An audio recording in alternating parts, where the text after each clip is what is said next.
সুপ্রিয় দর্শক, মধ্যপ্রাচ্যের তেল এবং মধ্যপ্রাচ্য থেকে অন্যান্য জিনিস সমুদ্রপথে পরিবহন করার জন্য হরমুজ প্রণালী তো গুরুত্বপূর্ণ। এছাড়াও আরেকটা প্রণালী আছে, তার নাম হলো বাব আল মানদেব।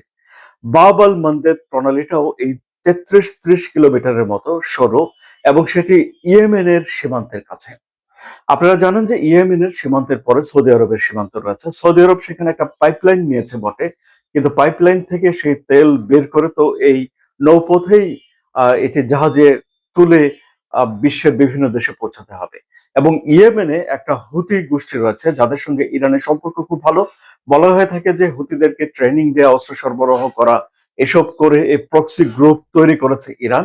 হুতিরা এখন ইরানের পক্ষে যুদ্ধ লড়ার ঘোষণা দিয়ে রেখেছে এবং ইরান তাদের বিভিন্ন কর্মকর্তারা বলছেন যে যদি যুক্তরাষ্ট্র তাদের কথা না শুনে, ইরানের কথা না শুনে, তাহলে এই বাব আল মানদেব দিয়েও জাহাজ চলাচল বন্ধ করে দেবে ইরান।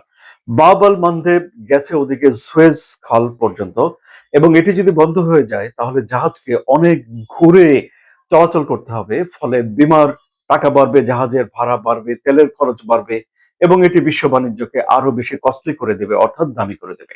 এখন দেখা যাচ্ছে যে এই দুইটা প্রণালীকে নিজেদের নিয়ন্ত্রণে রেখে ইরান বিশ্ব বাণিজ্যে একটা ব্যাপক নিয়ন্ত্রণ নিজেদের হাতে নিয়ে নিচ্ছে এবং যুদ্ধের একটা কৌশল হিসাবে এখন ইরান এই উল্টো যুক্তরাষ্ট্রকে একটা আলটিমেটামই বলতে পারেন আপনারা, একটা হুমকি হুঁশিয়ারি দিয়ে রেখেছে।